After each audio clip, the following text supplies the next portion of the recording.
Imagine waking up tomorrow and discovering that the world's most advanced smartphones could no longer be built. New cars stop rolling off assembly lines. Artificial intelligence slows down. Entire industries begin to panic. It sounds impossible. Yet the global economy depends on a small island that many people rarely think about: Taiwan, an island smaller than many American states, with almost no oil, very little land, few natural resources, and constant political uncertainty. For decades, Taiwan has lived under the shadow of one of the world's most powerful countries. Many believed its future would always remain uncertain. Yet somehow this tiny island achieved something extraordinary. Today, Taiwan produces the overwhelming majority of the world's most advanced semiconductor chips, the tiny electronic brains that power almost everything around us, from smartphones and laptops to military equipment, medical devices, electric vehicles, and artificial intelligence. Without Taiwan, modern life would look completely different. But this success was never guaranteed. Just a few generations ago, Taiwan was poor. Its economy relied heavily on agriculture. Millions of people struggled to make a living. Its industries were small, its infrastructure was limited, and few outside observers imagined Taiwan could ever compete with the world's industrial giants. So how did an island with almost no natural resources become one of the most important economies on Earth? How did it build an industry so advanced that even the world's richest nations now depend on it? The answer is not luck. It is the result of decades of disciplined planning, relentless investment, world-class education, and one of the boldest industrial strategies ever attempted. Taiwan did not simply manufacture products. It mastered the technology that powers the modern world. And in doing so, it quietly became one of the most important places on the planet. To understand how extraordinary this transformation really is, we first need to go back to a time when Taiwan looked nothing like the global technology powerhouse we know today. When World War II ended, Taiwan entered one of the most uncertain periods in its history.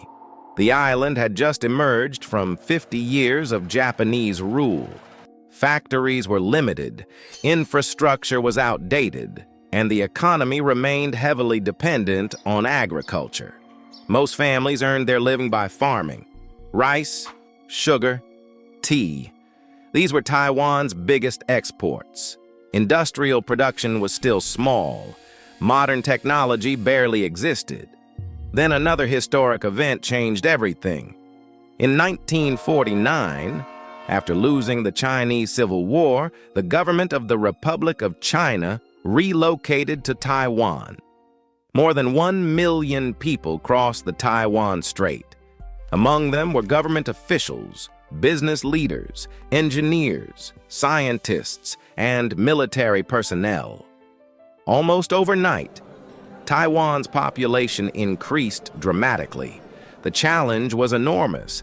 The island suddenly had to provide housing, food, jobs, and stability for millions of people. Many countries facing such pressure would have collapsed. Instead, Taiwan began laying the foundations for something entirely different. The first priority was agriculture. Land reforms redistributed farmland to local families. For thousands of farmers, this was the first time they truly owned the land they worked. Productivity increased, rural incomes improved, food production became more reliable. But Taiwan's leaders understood something important. Agriculture alone could never make the island wealthy. There simply wasn't enough land, and there were almost no valuable natural resources to export. If Taiwan wanted to survive, it needed a completely different economic model. Instead of depending on what came out of the ground, It would depend on what people could create. That decision changed everything. Throughout the 1950s, the government invested heavily in education. New schools opened across the island. Technical training expanded rapidly. Universities began producing engineers, scientists, and skilled workers. At the same time, Taiwan encouraged small manufacturers to produce simple consumer goods for export. Textiles, plastic products, basic electronics. These industries created jobs, earned foreign currency, and introduced Taiwanese companies to international markets. Every successful export generated more investment. Every new factory trained more workers. Every improvement made the economy a little stronger. Unlike many countries that relied on short-term growth, Taiwan focused on building long-term industrial capability. The goal was never simply to become cheaper. The goal was to become better. By the early 1960s, the results were becoming visible. Exports were growing. Factories were expanding. Foreign companies began noticing Taiwan's disciplined workforce. But the biggest transformation was still ahead.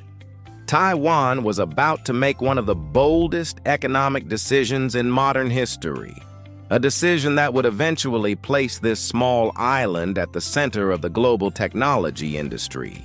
By the late 1960s, Taiwan had already transformed itself from a poor agricultural economy into a successful exporter of manufactured goods. But its leaders knew something important. Manufacturing alone would never be enough. Around the world, technology was advancing at an incredible speed. Computers were becoming more powerful, electronics were becoming smaller, and one tiny invention was beginning to change everything: the semiconductor chip. Inside every computer, every calculator, every communication system, and eventually every smartphone, was a tiny piece of silicon capable of performing billions of calculations every second. Whoever mastered semiconductor manufacturing would help shape the future of the global economy. Taiwan decided it would become one of them. At the time, this seemed almost impossible. The world's semiconductor industry was dominated by American and Japanese companies. Taiwan had very little experience, very little capital, and almost no international reputation in advanced technology. Most governments would have accepted that reality. Taiwan did not. Instead, it invested even more heavily in science, engineering, and research. One of the most important projects was the creation of the Hsinchu Science Park. Designed to bring together university, research laboratories, technology companies, and government support, it became Taiwan's version of Silicon Valley. The goal was simple: keep brilliant people together, give them the tools they needed, and allow innovation to grow. Then came the decision that changed Taiwan forever. In 1987, Taiwan founded the Taiwan Semiconductor Manufacturing Company, better known today as TSMC. Unlike traditional chip companies, TSMC introduced a completely different business model. Instead of designing and selling its own products, it focused only on manufacturing chips for other companies. At first, many people believed the idea would fail. Why would the world's biggest technology companies trust another company to manufacture their most advanced products? But Taiwan understood something many others overlooked. If TSMC could become the world's most reliable manufacturer, every technology company would become its customer. That is exactly what happened. Year after year, TSMC invested billions of dollars into better factories, more advanced equipment, and cutting-edge research. Its engineers pushed manufacturing precision to levels that had once seemed impossible. Factories became cleaner, machines became more accurate, and production quality continued to improve. The company earned something far more valuable than profits: trust. The world's largest technology companies began sending their most advanced chip designs to Taiwan. Apple, NVIDIA, AMD, Qualcomm, and many others. Rather than competing against its customers, TSMC helped all of them succeed. This strategy created one of the most powerful business advantages in modern history. As demand for advanced chips exploded, Taiwan quietly became the center of the world's semiconductor industry. Today, the world's most advanced processors, the chips powering artificial intelligence, high-performance computing, and next-generation smartphones, are overwhelmingly manufactured on this small island. What began as a bold economic experiment had become one of the most important industries on Earth. Today, Taiwan has become one of the most important economies on Earth. Although its population is only around 24 million people, its influence reaches almost every country in the world. Its semiconductor industry powers artificial intelligence, cloud computing, advanced medical equipment, modern automobiles, and the next generation of consumer electronics. Every time someone buys a new smartphone, uses a powerful computer, or interacts with advanced AI, there is a good chance that technology depends on chips manufactured in Taiwan. Yet Taiwan's greatest achievement is not simply producing semiconductors. Its greatest achievement is proving that knowledge can become a nation's most valuable natural resource. Taiwan never discovered vast oil fields. It never possessed enormous mineral wealth. Its mountains left little land for agriculture, and almost all of its energy resources had to be imported. Instead of accepting those limitations, Taiwan invested in something far more powerful: education, research, engineering, innovation. Generation after generation, its universities produced highly skilled engineers. Its companies invested billions into research and development. Its government created an environment where technology companies could continue pushing the limits of what was possible. The result was an economy built not on resources, but on ideas. Not on what came out of the ground, but on what came out of people's minds. Today, Taiwan continues to face enormous challenges. Its political future remains uncertain. Its location has become one of the most strategically important places in the world, and global supply chains now depend on the stability of this small island. But regardless of what the future holds, Taiwan has already changed the world. Its story reminds us that national success is rarely determined by geography alone. Countries are not limited by the resources they inherit. They are shaped by the choices they make.